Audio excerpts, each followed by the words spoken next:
Olá, que a paz do Mestre Jesus esteja conosco por esse maravilhoso universo de Deus. Nós vimos no encontro passado a lei da reprodução, que é uma lei de Deus muito importante, a energia sexual é muito importante, como é que a gente lida com essa energia sexual, no nível que nós estamos, não é mais com a moral, com a razão, a gente, nesse controle, né? É importante isso aí, a gente ir usando essa energia, às vezes, tem pessoas que fazem isso, usar para outras coisas, essa força, né, dessa energia para outros trabalhos, é muito importante, essa energia é muito forte, né? Hoje nós vamos ver, na questão 691, qual é, do ponto de vista físico, o caráter distintivo e dominante das raças primitivas. Então ele vai dizer que é o desenvolvimento da força bruta, a causa da força intelectual. Agora dá-se o contrário, o homem faz mais pela inteligência do que pela força do corpo. É bastante interessante essa questão, né? Então nós vamos ver a evolução aí dos homens, os vários tipos físicos que nós temos dos homens, vamos observar isso, as variantes, né? Os tipos, lá um indiano, um chinês, um homem da Indonésia, da Tailândia, o brasileiro, como é que é esse tipo físico, nossas variações, bastante interessante os tipos físicos, né? Observem isso, comecem a observar, bastante interessante, né? Todos com a sua beleza especial. Eu acredito assim, não existe feiura, é bastante interessante isso. Cada um com a sua beleza especial, cada tipo, né? Então nós vamos ver na questão 692, será contrária à lei da natureza o aperfeiçoamento das raças animais e vegetais pela ciência? Seria mais conforme a essa lei deixar que as coisas seguissem seu curso normal? Será que esse aperfeiçoamento da ciência, a gente pode ver até com as sementes, né? Aí essas sementes modificadas que tem, esses aperfeiçoamentos aí, será que, como é que fica isso, né? Da ciência aperfeiçoar essas coisas da natureza, será que não deveria deixar no curso natural? E a pergunta, tudo se deve fazer para chegar à perfeição, e o próprio homem é um instrumento de que Deus se serve para atingir seus fins. Sendo a perfeição a meta para que tende a natureza, favorecer essa perfeição é corresponder às vistas de Deus. Então, se essa ciência está favorecendo essa perfeição, tudo bem, né? É o que está mais ou menos aqui dizendo isso. Se a ciência se estiver ajudando nessa perfeição, vamos entender que sim, né? Vai entender que sim, é a resposta. Vocês pensem aí, hein? Reflitam sobre a resposta aí dessa questão, tá? Nessa questão na A, nós vamos ver, mas geralmente os esforços que o homem emprega para conseguir a melhoria das raças nascem de um sentimento pessoal e não objetivo, senão um acréscimo de seus gozos. Isso não lhe diminui o mérito? Será que não diminui o mérito? Que importa seja nulo o seu merecimento desde que o progresso se realize? Cabe-lhe tornar meritório pela intenção e o seu trabalho. Demais, mediante esse trabalho, ele exercita e desenvolve a inteligência, e sob esse aspecto que maior proveito tira. Então, essas coisas para desenvolver a inteligência do homem, o trabalho, né? Para aperfeiçoar, sempre para o bem, né? Esse aperfeiçoamento tem que ser para o bem, né? Então nós vamos ver as individualidades, né? Que nós vamos progredindo aí nessa continuidade, no materialismo, no intelectualismo, no espiritualismo, no espiritismo, há um progresso aí, e na vida espiritual. Então, lá no Evangelho segundo o Espiritismo, o Espiritismo a seu turno vem pronunciar uma segunda palavra do alfabeto divino. Estai atentos, pois que essa palavra é a galáctica dos túmulos vazios, é a reencarnação. Reencarnação, gente, uma chave maravilhosa, né? É reencarnação.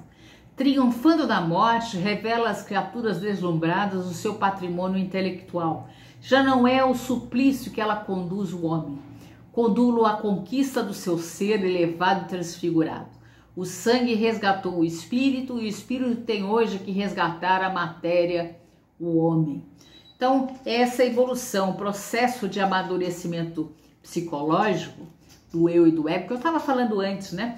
Vem lá do materialismo, o intelectualismo, o espiritualismo, o espiritismo e a vida espiritual.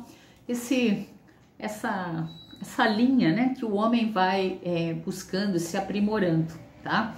Então, na questão 693, são contrárias às leis da natureza, as leis e os costumes humanos que têm por fim ou por efeito criar obstáculos à reprodução, né? Esses obstáculos, tudo que embaraça a natureza em sua marcha é contrário à lei geral, né? Vamos ver aqui, então, essa pergunta. Tudo que tiver contrário a esse progresso da natureza, essa evolução, é contrário a essa lei geral, né? Que embaraça a natureza, tá? Vamos entender assim. Então, contrário a essas leis da natureza, né? Os costumes humanos aí que interferem, tá? Então, nós vamos ver que, entretanto, há espécies de seres vivos, animais e plantas, cuja reprodução indefinida seria nociva a outras espécies, das quais o próprio homem acabaria por ser vítima. Pratica ele ato repreensivo impedindo essa reprodução? Há, por exemplo, alguns insetos ali nas plantações, alguma coisa aí que vai atrapalhar ali o próprio homem. Aí ele vai dizer, ó, Deus concedeu ao homem sobre todos os seres vivos um poder que ele deve usar, sem abusar. Nós temos um poder, mas não podemos abusar, né?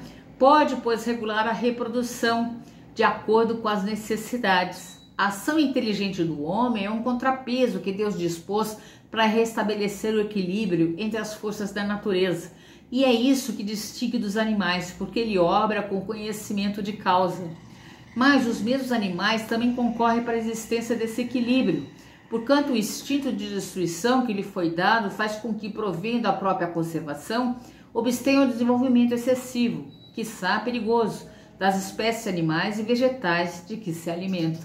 Então a gente tem que ver que tem um ciclo ali, tem vamos dizer assim, um animal se alimenta do outro, necessário, a gente não pode interromper, existe um ciclo, a gente não pode abusar, né? Existe isso aí, a gente tem que respeitar também, né? Então, nós vamos ver na questão 694 que se deve pensar dos usos cujo efeito consiste em obstar a reprodução para a satisfação da sensualidade, né? O que a gente acha isso? Isso prova a predominância do corpo sobre a alma e quanto o homem ainda é material, né? Muito materialismo. Tá bom? Nós vamos passar hoje, lógico, o homem ele pode agir sobre a natureza, claro que sim, nós somos parte da natureza, de vez em quando a gente esquece isso, né? A gente quer ser superior, mas nós somos parte também. E a gente deve respeitar essa natureza, esses ciclos, também que isso não venha prejudicar a gente, outros animais. A gente tem que ter esses controles, às vezes, dessas reproduções excessivas de animais que vão prejudicar outros. E às vezes a gente mesmo, né? Vê se você reflete também. Usamos determinada coisa para matar determinados tipos de animal e aí fazemos que outro se reproduza muito ou outros entrem até em extinção. Então nós devemos ter mais cuidado com a natureza, com os animais, né? Que nos cercam, as plantas, os animais, esses cuidados com a natureza, cuidados com o próprio homem. Isso também é importante, com a nossa própria espécie, cuidado com as pessoas, né? Não somente com os animais, cuidado com as pessoas, aquela atenção às crianças, aos idosos, cuidado com as pessoas também. Isso nós devemos ter em mente. Aliás, o homem tem que se tornar mais humano, mais humano. Nós deixarmos esse materialismo aí excessivo, que ocorre, esse materialismo excessivo que ocorre com o homem e começar a ser mais humano, né? Nós ainda temos tempo para isso, ainda temos tempo, mas vai chegar o tempo, né? Vocês sabem disso. Então, Nós temos tempo, vamos ser mais humanos, tá? Bons estudos.